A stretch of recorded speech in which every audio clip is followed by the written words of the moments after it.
we can start our afternoon session. So we are very pleased to have Valeria Gazzola to give the next talk. She's the BI of the what we call the Netherlands group, and also she will be giving us a talk about the role of the action conservation, which is not true anymore. She will be talking about, as I said at the beginning, our project also involves an investigation of social interactions. So this is one of the main expertises of this lab and Valeria. So her lecture will be mainly about this. I'm completely unprepared. No, it's my fault. I'm generating two big prediction errors here. Sorry. So Valeria will be talking for us now about exactly. Very interesting indeed. Well, you're going to discover it soon. Yes, no, apologies about this, but they've been asking me, okay, you need to present this and this. I said, okay, but it's not about the motor system. It's okay. And I'm going to also take longer than I was allotted for. So I'm not going over time. I also obtained permission for that. So we're going to be together for half an hour. So if I ask you to think of an environmental cue, yeah, most likely you come up with these symbols and things like that we've been talking the whole morning. But actually, if you think about it, we learn a lot about other individuals as well. So one of the most prominent environmental cues are actually other individuals. You know, if you need to choose your restaurant and you see a full restaurant with a lot of people, all the plate cleans and people eating, and then another restaurant with just 2 or 3 people eating kind of slowly and a lot of food on the side, which one would you go? Right? It's an easy answer. So in the lab, what we are mainly interested in is trying to understand what neural processes allow us to perceive the state of other individuals. So to really understand how we have this feeling on understanding of the actions, sensations, and emotions of other people. And of course, coming from Rizzolatti's lab, I'm going to talk about mirror neurons. Just briefly, because I know I've been debriefed. I know you know everything about it. I know that Alessio and Giuseppe did their job. But so I'm interested, when you see, sorry, you're taking care of the Zoom, right? Yeah. When you see other people, right, in the street, you just don't see them. You literally feel what's going on. I don't know if you ever tried to do this. You know, it can be quite painful if you never tried before. And when you see this image, you may, you know, immediately, very spontaneously even recall that feeling. You know, you don't just describe it visually. And as I mentioned before, the work that inspired all what I'm going to talk to you about is indeed the work in macaques. And I want just to remind you that the mirror activity was so important because at that timing point, it really helped us to reconsider the way we thought we would process the other people, right? At that time, people believed that you all need to understand other people, what you need is cognition, that's it. You need time to think, you know, but knowing that a neuron can respond to your action and to the actions of others, that gives you a nice shortcut. Now I know what you're doing without me having, you know, to think about it. The reason why I put these 2 images here is just because we've been speaking a lot about prediction this morning. I think Giuseppe and Sarah already anticipated. And I want just to remind you that one of the first very evidence that the premotor cortex was making predictions about the actions of others comes even from the recording in the macaques. Because if you look here, let me see here, you see this gray bar? This gray bar indicates the beginning of the action, of the actual action, both during the execution and the observation. You see, of course, during the execution, it makes sense that the response starts to discharge a bit earlier in the premotor cortex because you are planning the action. But why do we have the same here in the observation? So even when we see the actions of other people, the neuronal response in the premotor cortex is already anticipating an action. So this was one of the first evidence. I will not speak a lot about it anymore, but I just wanted to point it out. And now we have a lot of experiments also in humans that really show that when you observe an action that you can predict, you have a flow of information that goes primarily from the premotor cortex to the visual cortex. Only when the action is not predictable, then the information flow inverts, and then you have the majority of the information going from visual to premotor cortex. So you're again filling in with the information that you have. In humans, so of course, as I said, this was very important for us. And in humans, we started tons of experiments. Now that they're really countless, the number of experiments trying to look at the properties of the neural system in humans. But I just wanted to very quickly show you how you normally do it. So you invite people in the scanner if you use fMRI or if you use MEG or other techniques, and you ask them to perform actions and to observe actions. This was the very first idea. And then you can identify regions responding to the when you perform an action, and then you can identify regions that respond to the observation of others' actions, and then you find what you expect, because you all know about this, a nice overlap in between the two, okay? So this is, we really took it as evidence that we have a similar system in humans. Of course, now we know a little bit more as well. We also wanted to extend this idea to the other domain. Because if you think of action, I'm never really understood, I mean, historically, yes, but I don't fully understand why we just want to focus on the action, the kinematic component. Because if I perform an action, I also get the weight of this bottle, for instance. And the weight, you get it from proprioception. And if I'm angry, you know, I'm gonna take this bottle like this. So you also often, very often, in your actions, you include also the emotional component and the somatosensory component. So I prefer to embrace like the idea that we can really reflect all these aspects through the reactivation of the motor system, for instance. So here you can do the same for touch, trying to isolate the touch component. So you stroke the leg of participants, and in red you find the activity to it, and then you show videos of somebody being touched, and then you can map the activity in response to it, and now we have again a nice overlap. And for the emotion, is exactly the same. You can puff a disgusting odorant to the nose of your participants, and you can map the regions that are activated by it. You can show others drinking from a very pleasant drink, and map the activity in response. And now, again, you find another nice overlap. And this overlap is in the anterior insula, which makes sense, because these are regions that normally is also taking care of our interoception, and now we feel. You can extend this to other states like pain, and then you would also include the anterior cingulate cortex. So you have insula, anterior cingulate cortex, and more. Now what I'm showing you are the main nodes of this emotional response, shared response. And again, you have an overlap in the anterior insula and the cingulate cortex when you feel in pain and when you see the pain of others.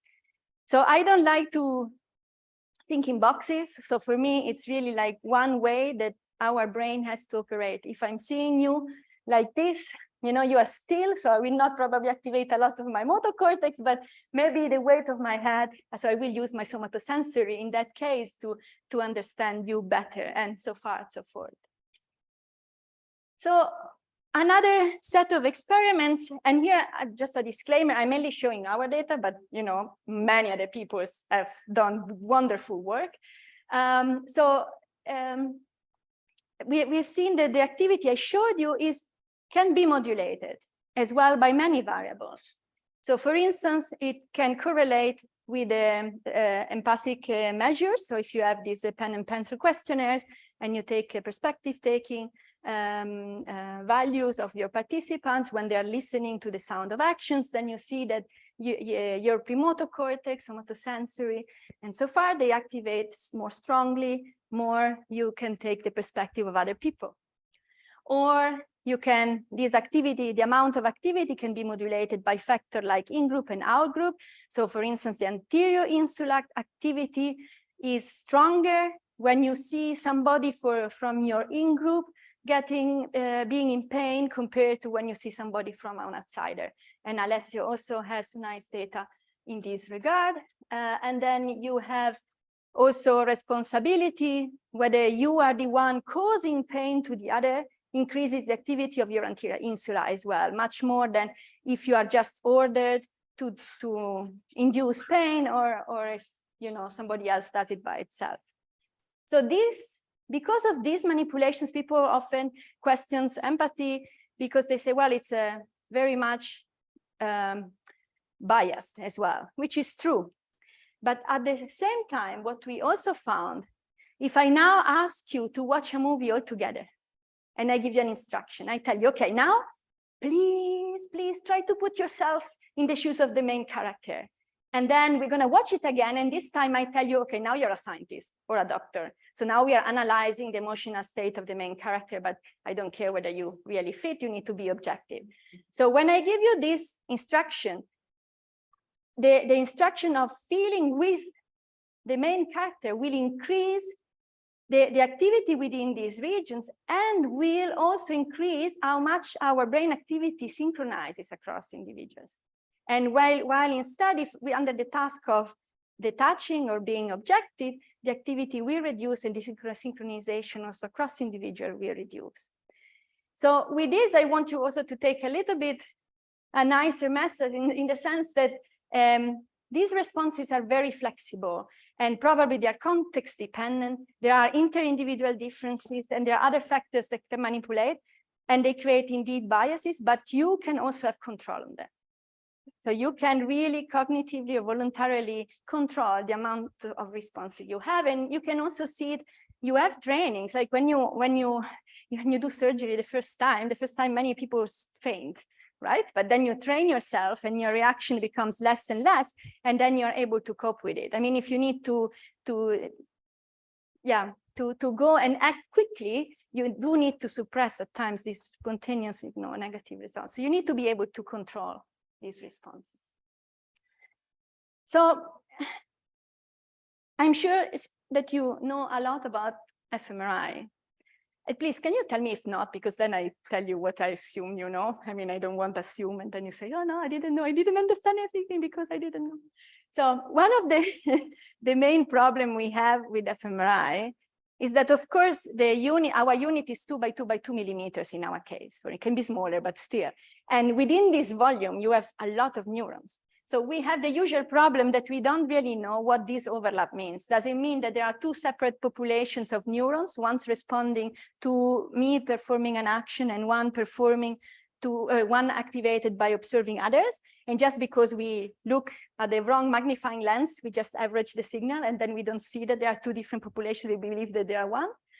Or are we in these nice situations, the one that we hope for, the more like mirror kind of situation, where we have, okay, neurons responding to me, performing action, neuron responding to somebody else, and then also mirror neurons kind of situation. So we do need to find ways, if we really want to address this question and to understand how it works in humans and what are the neural basics and characteristics, we do need to address these questions.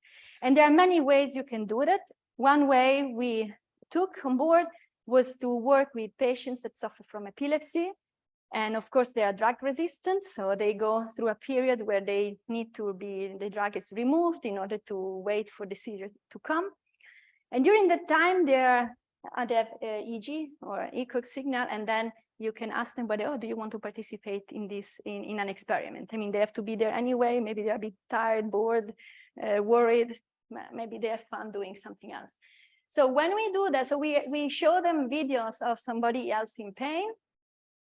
And we recorded from the insula, not just the anterior insula. We had the electrodes just placed all over the insula. And here I'm plotting the frequency. And then here in black, so these videos have a baseline period of 1 second where nothing happens. And then during the second, from second 1 to second 2, then the emotion starts to appear, the hand receives the pain or the face, but the pain is, here is when pain happens. And you see already that there is a lot of red. So if I now correlate these the frequencies with the ratings, so how much pain participants have seen in these videos, you see a very nice broad band here that correlates with the pain that they've seen. And here I'm plotting it in a different way. So here is again time of the video, and you see that when the pain is supposed to start, you have a nice stronger response for the higher rating, and then a bit lower for the middle rating, and so far and so forth. Like another way to show you that in general, the responses in the insula can correlate with the perceived pain. And if we now plot it in space, you see that the correlations are higher around in the, what you see in red here, correlation are higher in the frontal, but also we have some correlation here. And in black, what you see are single neuron responses, and the full dark, the black dots are really neurons at the activity of which correlates again with the pain intensity that they observe, while the white, the empty circles are neurons that for which we have signal, but they don't respond. So unfortunately here we couldn't test. If the perceived intensity of the intensity somehow measure objectively in the other side. Yeah, it's a rating. So you ask participants, can you please tell me how much pain? It's a rating measure, yeah. And here just for you as an example, sorry, and I went too far. I just want to plot it again per rating similar than there, but this is just the response of the neurons. Here, unfortunately, we couldn't inflict pain to these patients, justly so. I think they suffer enough. So we don't really know whether there are mirror neurons for pain in this case. We just know that the pain responses are met throughout the insula with a bit of stronger, maybe in the anterior part. So because we couldn't address so nicely all the questions about the mechanism, like what is happening at the cellular level in humans, of course, with patients, you don't control which areas you get and when. So it's a very long process. You need to be lucky. So let's cast nose a lot about that. So we also developed an animal model. So we went back to an animal model. We chose mice and rats compared to macaques this time because of the amount of available techniques and very elaborated techniques that you can actually use in mice, like optogenetic, and because the idea we have been working on of the past 5 years, that I don't have the answer yet, is really to manipulate specifically the mirror neuron response, just individually, and then see what's their role and whether they are sufficient to change behavior. So here is the behavior that we normally use. So we always start with 2 animals, and they kind of know each other, and they're placed in an environment that they get used to. So they're not scared of the environment. It's 2 chambers divided by a transparent perforated wall, so they can hear, they can smell, and they can see each other, all of that. And then during the test phase, one of them receives a shock. And now, as you would normally expect, this animal will start freezing. This is the normal response when they cannot escape. And we can plot this freezing if we measure how much they freeze. And then we see that during baseline, they don't freeze. And then after the first shock, they start freezing. And then they stay frozen most of the time for about 80% of the time. And now we wonder, okay, what is going to happen to the observer? And if we map the freezing of the observer, what we see here again is that similarly, it does not freeze during the baseline, there is no need. But then after the first shock to the demonstrator, so far, there is also an increase in freezing. Why? There is no need to freeze for this animal, right? So we have this intuition that there must be some transfer of information from one animal to the other. Even if the observer would suddenly get afraid for itself, still, it must have understood that there is something going on. And the only source of information that this animal has available is actually the behavior of the other animal. And now what happens if we modify the paradigm in a way in which between the habituation phase and the test phase, we introduce an experience moment where the observer gets familiar with the shock, right? Before it was a naive. And now we make somebody that knows what it means to receive a shock. And then we do the test again. This is a different environment, so we then have again no fear for the test environment. And when we do so, look what happens. Now the freezing is almost identical. So, and here we interpret that the previous experiment does not seem to be necessary in order to perceive the state of the other. That's why here we also have a response, but definitely it does play a role. Possibly it does enhance the response. So you get to understand a little bit better what goes on. So far here is what I kind of depict, that you have the transfer of information from one animal to the other, a bit stronger if you have a similar experience in the past. But the other interesting results that we obtain, if now I plot the freezing of the demonstrator alone, not the observer, just the demonstrator, but I'm gonna split the group of the demonstrator in two. I'm gonna plot separately the freezing of the animals that they were paired with a naive observer and the freezing of the animals that they were paired with a knowledgeable observer. Okay, now what we see is a difference in freezing. So demonstrators that they were paired with a naive animal, the blue one, will freeze less than demonstrator paired with an experienced animal. So this suggests in a way that the information does not only go from the demonstrator to the observer, but that it also goes from the observer to the demonstrator. If you are afraid and together with somebody that is calm, you will reduce a little bit your fear response. And if you are together with somebody that is also afraid, then you would increase. And so normally these two fields of research have been done very much separately and with two different names. In one case, we were speaking of social buffering, when the calm observer would reduce the fear response of the demonstrator. And we would speak of emotional contagion when the demonstrator conveys or increases the distress of the observer. But I would argue that these are just, two different faces of the same coin. And it becomes now interesting to have experiments that combine the two and try to separate the circuits, whether there is any separation at all. Now in the animal, I was promising you that we can do a bit more. I think we are not there, but I'm gonna show you again the road towards that. So if we want to deactivate, so to make comparable work, I spoke about introduced the insula activity, but I also introduced the anterior cingulate cortex activity. And we do know that anterior cingulate cortex is much more preserved as a structure across the two species. So for us, the main interest now went to start from looking at the activity in the anterior cingulate cortex of these animals. And then soon at one point, we will also go through insula, but let's see, let's start from here. So if we now do electrophysiological experiment in the anterior cingulate cortex of rats, during the self-experience of pain, this time induced not with a shock, but with a heat, like a laser that induces heat. What you see here is the response of neurons in the anterior cingulate cortex. This is the average of the neurons that respond, and this is just an example. And now we want to see whether the very same neurons are also activated by observing the other in distress. And when we do this, we see indeed in green that there is an increase in the observer of the response. These are the same neurons that were discharging when the observer received the shock in the past. The shock, sorry, the heat in this case. And we see that this response also correlates with the intensity of the pain. So if the other shows strong freezing, then there is stronger freezing or stronger manifestation of pain.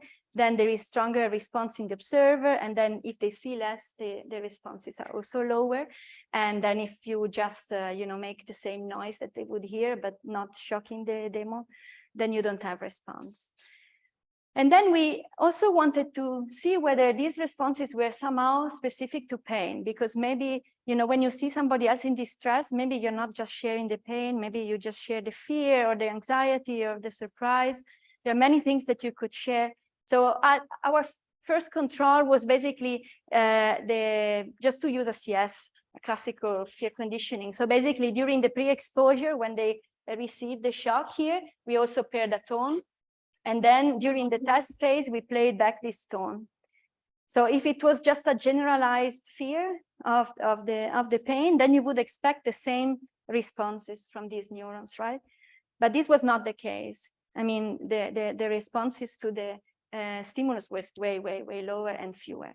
So there is a certain level also of specificity in this transfer of information. We cannot really pinpoint exactly what that really is, but we see that it's not a generalized fear response.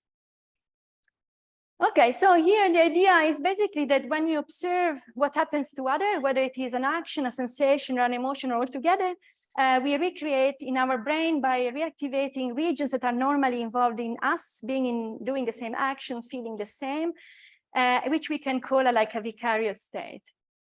Oh, I'm already at 20 past. I have 5 minutes left. Okay. So maybe I skip all the middle part and I go to the end. I thought I took a little bit longer. So here, and this is true across species. So this is true for animals and for humans, macaque and rodents. And I would like to argue, and I do it now because I know I will not have the time at the end, that so one of the why empathy evolved, you know, nowadays the one of the biggest theory or the prominent theories that it evolved for kinship, to taking care of your prole or of your kins, might not be the only possibility, but actually the ability to perceive the action and the state of other individual is basically a way to sample the environment, to gather information about the environment we are in. And this is also would easily explain why also species that are not maybe so social still demonstrate such responses, or also why sometimes we are able to perceive the fear from another species. Like it's easy to see whether our dog is in fear or. Okay, here I wanted to show you, but I just summarize it, a couple of experiments where we use TMS to disrupt the activity within these regions in order to really show that this vicarious state is involved in perception. Before it was just passive observation most of the time, so you don't really know whether it is about perception or just contagion or what it is. But if you use active tasks like asking people to report the weight of the object by seeing somebody else lifting, if I disrupt the activity of the somatosensory, for instance, then you perform worse in the task. So this vicarious activity seems to really play a role in behavior and in perception. And the same is true when I disrupt the anterior cingulate cortex in the animal here. Sorry, this is the insula, so I'm going backward. No, okay, it doesn't start where I want it to start, so that's not nice.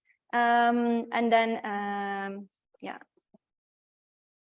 Let's see if I start from here. Yeah, okay. So, and this is also true when I disrupt the anterior cingulate cortex, inhibiting the activity of that region, then you see that the freezing goes on. And but this inhibition doesn't impair the motor output that we know the anterior cingulate cortex is also involved in, because again, when I play back the sound, the animal would freeze as normal. So the activity of the anterior cingulate cortex again is specific to inhibit the emotional contagion, the pain, like the more painful emotional contagion. And then the next step is how tries to answer the main question is like, we see this vicarious state, how does it influence decision-making and learning? So try to imagine that you're going to a job interview and you're running late for the train. On the way, you are witnessing an accident and you're one of the few witnesses. So what will you do? Will you just continue running to go to the job interview, or will you stop? So let's assume you decide to stop. I decide for you, I make it easier. You stop. And this person will leave because you stopped. Okay, we know that when you're running through and you see this scene, your brain, you will elicit this vicarious state, mainly for pain in this case, I would guess.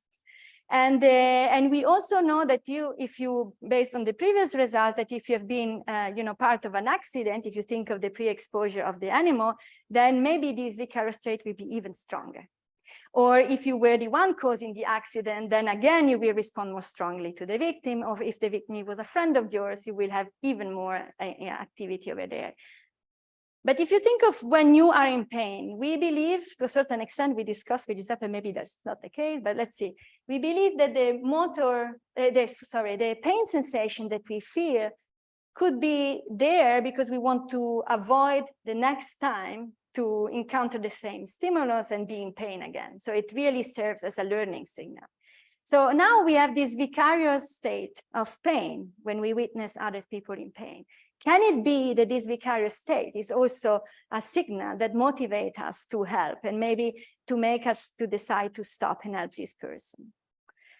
And then, but now assume you lost the job as we expected it to be. And she lived. What do you learn from this experience? What would you do next time? How would this modulate your response, your vicarious state?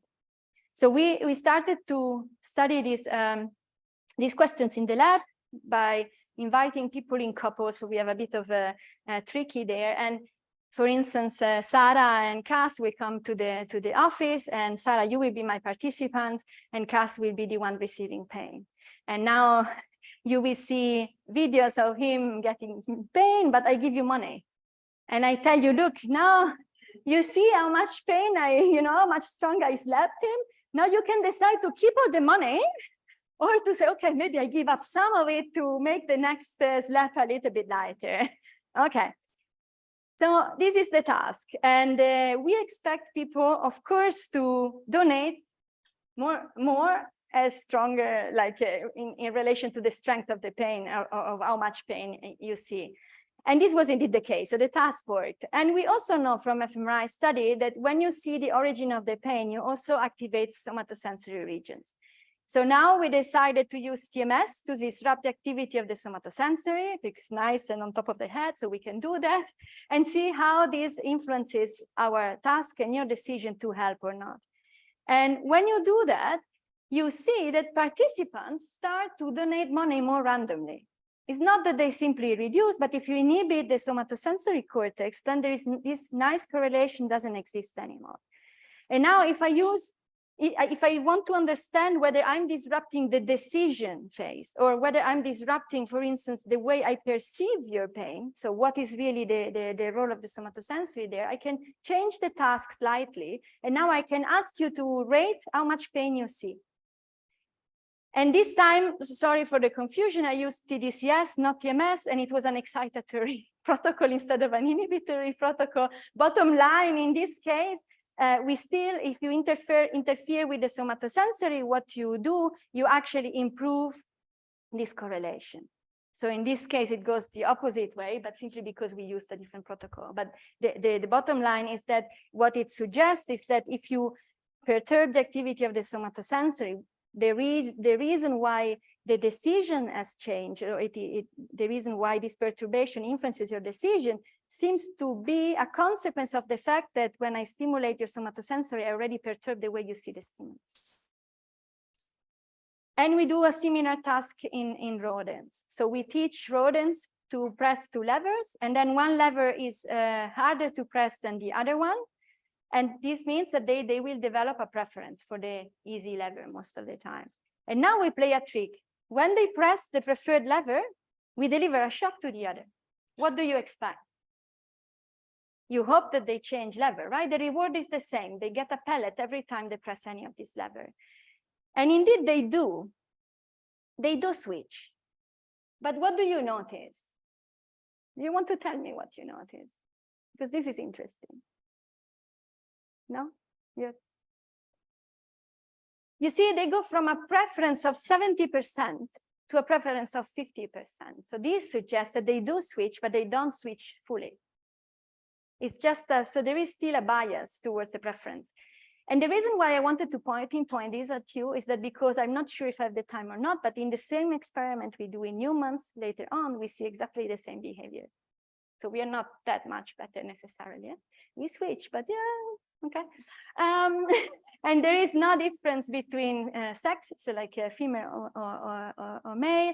If there is no arm, so if we don't deliver shock, there is no change. And if you do random shock, so if the shock to the other is not contingent to the animal pressing the lever, then again, they don't switch. And then it doesn't matter whether they are familiar or unfamiliar, they still switch for unfamiliar animals. But now if we increase the reward of the preferred lever, then they will not switch anymore. So again, it's a cost-benefit function. So, and here you see also variability, not everyone switches. Some of the animals do, same in humans. So now I'm late and I have a question for you. I have one experiment left. I can stop here because the story is already nice and complete, or I can show you one more. No, up to you, because I'm here. If you're bored, I stop. If you're having fun, I continue. So this is just to show that if I deactivate the anterior cingulate cortex, then they don't switch anymore. So again, supporting this idea that the vicarious activity within these regions is important for the decision and perception of the others. So the idea is that when you see somebody in pain, you have this vicarious state. And the first idea was that this vicarious state would help us to attribute the values of the pain of the other person, right? To give a value to the pain of the others, because otherwise we don't know it. It's happening to the other. This was the original idea, value, and then this value influence your decision making because you know perfectly how much money are rewarding for you. So now you can compare value against a value. But what we discover now in the next experiment is that this is more than the value, they're really more related to prediction error. So again, we go back to the concept of some sort of a prediction. So now you see two symbols and you need to learn what happens by choosing one of the two, okay? I'm gonna spoil it for you because there's no time to run the task. So if you choose this green symbol, the one that I highlighted in green, you will see somebody, you know, not really in pain, and you will get 50 cents. So here I'm trying to really combine reward and punishment at the same time, right? So during the outcome, you have something nice for you, but something bad for the other. And now you try to explore what happens to the other symbol, and the other symbol brings pain to the other, but a lot of money for you. This does not always happen. So you have 10 tries to understand the probabilities at which this happens. And they are very independently calculated. So it's not, you know, they're not completely matched. And now I'm gonna also ask you to report the probability that you perceived of these symbols. And then here I'm gonna show you briefly the response of the behavior of the participants. So participants splits in 3 groups.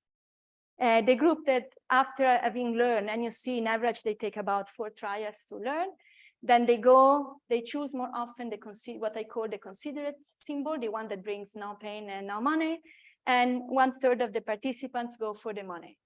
And the other half is either undecided or does a little bit of both. Now, the main question is, what is happening when you see the outcome? Are you learning the value of your action based on combining the outcome in one thing? Like I have this particular combination of money and pain. Or I learned throughout the task by keeping track separately of the pain and the money outcome, right? We don't know. We could, you know, make just a sum or just focus on one or just keep track of both. And what also happens if I have a general preference ahead of time for the money or for the pain? So here we use then reinforcement learning, and we had 3 different models of reinforcement learning to address this question. I will not go through the mathematical formula, so don't worry. I will just try to explain the concept behind. But before going there, I want to show you what happens after 10 trial. After 10 trial, we know that you've learned. Now I'm going to tell you, look, there is no shock in the next one. So now, if you were a lucrative person, like going for the money, and I tell you there is no shock, then there is no need for you to change, right? You would just continue the task as you did before. But if you were a considered person, then there's no point anymore to care about the pain of the other because there's no pain. So now for you would be a very good moment to switch and choose the other symbol. At least you get a chance to get some money. And then of course is the opposite. If I now tell you that I remove the money, now I expect the considered people to remain because they don't care about the money anyway, and the lucrative to finally think about the pain of the other. And this is indeed what we find in the behavior of our participants. What do you notice here? Now you should know the answer, right? You also notice here that they do switch participants. They go from 80%, and then when you remove the shock, they consider it change and go towards the symbol that is now bringing you money. But don't you see a similar pattern than the animal? They don't switch 100%. They don't go down to the 0.2, which was actually the program probability. And the same is true for the lucrative. They don't completely switch. So we do switch, but there is a bias in there. And this bias is probably given by this preference that we have for money and pain. Do we keep track of money and pain, or do we just ignore what we don't care about? So here is where the models actually tell us the truth. So we had three models. The first one treats the outcome as one thing, but that means that you're not flexible. Once the environment change, this model would predict that you stay consistent with the previous choice. And this is what the model predicts, that you don't change. So this model does not nicely capture participants' response. Second model, we have a separate value for the money and the pain. But here our preference comes at the moment of the decision. So that means that if you keep track separately of the two, you are able to switch. But then I have this switch is going to be completely irrational, because my preference, I can decide to put it at the decision phase. But this is not what's happening. This is what the model predicts. It predicts a full switch, but the participants do not switch. And now if we go to the actual winning model, there's a model where it does keep track of money and pain, but where the bias already comes at the moment of the outcome. And this is indeed the model that best describes participant choices. So we are, in a way, aware and responsible that when we choose to go for the money, we are completely aware that we are going to induce pain to the other. We don't just ignore it, because that could be one hypothesis. But despite we are aware, we are also biased. So we will remember better the association with our preferred outcome. And this is true in the choices and also in the explicit report, which I will not show. So basically, and here it's just that you see that the somatosensory cortices are correlated with the prediction error for the shock. And they are more strongly activated, less pain you see.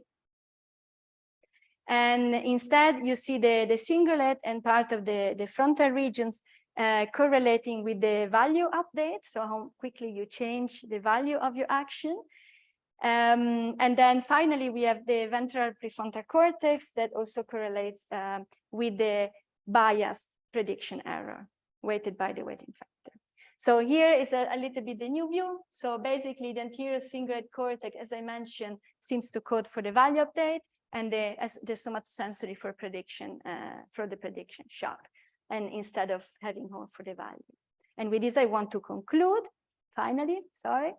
And so we have this vicarious state. This vicarious state helps us to have a first intuition and spontaneous intuition of or emotional contagion of what goes on in the other individuals. And as a note, I would like to say this is not the only way we perceive others. So the cognitive system plays a role too, and they actually interact, these two systems. And it's also flexible kind of system. So it allows you to adapt, it's changed, the activity is modified by the environment, and also influences the behavior differently. This I already explained. I just want to go to the thanks slides, because this is also important. So I would like to thank Christian Kieses, with whom I co-lead the lab. So we did this all together, a long journey since 20 years about. Giacomo Rizzolatti and Vittorio Gallese, of course, because they really were our, I was born in a way with them, and their work, of course, inspired me a lot. Alessio, Sara, who you guys know, I'm sure, and Nicola, who taught us how to use TMS and helped us in many of the experiments. And then we have Judith and Abdel for the cerebellum, and these are all the people that worked on the decision and learning, so on the humans, and these are the people that worked on the animals. And I would like to thank you all for your attention and patience. And of course, this is basically what I've presented you so far, is the backstage of the collaboration and the Flag Era project. This is why we got interested in that project and what we wanted in the data that we use to bring something social in the project. So thank you again.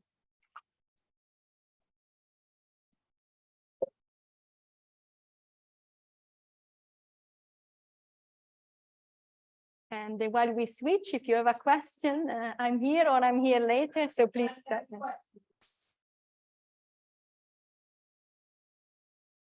Yes. I would know whether you looking at these groups of more considered, more locative people, whether you would have questionnaires with, or you are interested in looking at personality traits and. This is maybe we talk after, because I don't believe in any of this. No, yeah, we do. We have tons of questionnaires, ton of also questions we made really, and I was. Yeah, but I was also not convinced there is one specific factor. I think the weighting factor was the best predictor. It also predicts the behavior in the decision task. So it's cross, but empathy scale, I mean, you can find some correlation, but how much do we want to trust? Also sex, Judith is investigating sex differences there. The model that wins is always the same. So the way we learn is the same. Just that maybe the women donate a little bit more, or the male, I don't know, some are a bit faster, and then, but not substantial.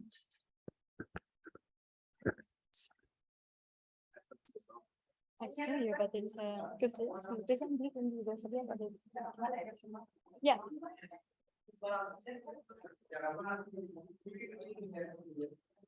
The reason why they will not change completely behavior is just the fact that they can't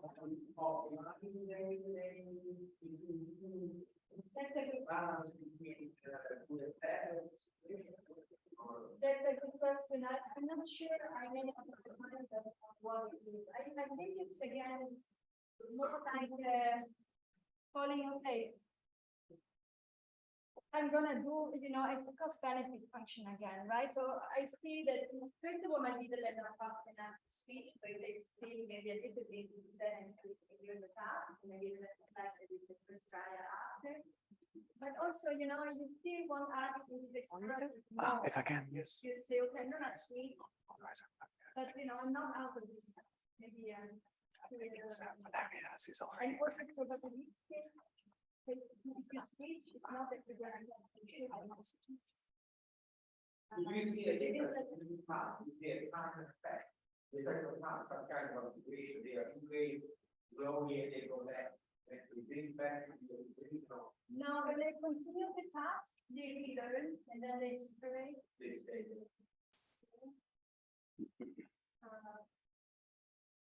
Yeah, I think we should follow up. There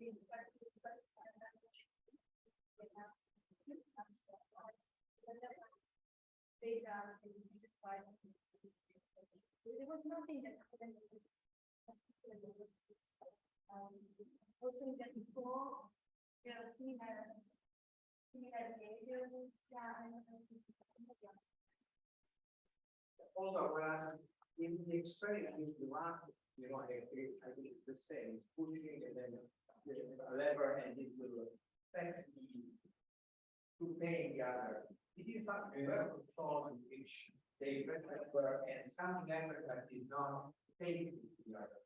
Something is salient but not taken. no, the salient not. The control that goes closest to what they're saying is when we give the random shot, not continuing, because then there is something salient happening, after the salient, and then you check, but it's not continuing with your action. And finding something that is equally salient in the animal is not super good, because that means that you would need to record how do you really check this? You cannot ask, and then behavior is unreliable with that be. And that's why we thought that control to prevent the difference. No, but we have to keep the most better control one in rather than the other things that I think that's better. Like what usually people grasp up, they do not have the CS minus, but they have a young pair. I mean, we could write that people when you change the type of thing, you never know whether you match the intensity. Yeah, because it's difficult in the kind of essentially with the multisensory effect you are triggering, Yeah. you know, pain and squeaking and clicking, I don't know, moving of the other, so many things may. I have the answer for that. I know all of that work. Because there is a series of experiments from us and the other group that try to control. So we know that pheromones matter, we know vision matter, so if you make it blind, that's it. Yeah, and we know that the sound of running or the weight is important. So all this, the modal, everything is natural. Of course, if you put them together, you have more chances to have a reliable response. When you use only the squeak, maybe you reduce a little bit the amount of breathing or how consistently the animal breathes. That's why for us, we often use the two modalities because then you are more likely to use a good response. But I tell you, I know the answer. You really every single, so even just one of these. Quick sound. Yeah, it's a an fuse, apple. let's say. Later, It's I an can show you apple, the okay. data. Yeah, yeah, and then, yeah. Thank you very much. Can I use your pointer? You think? It's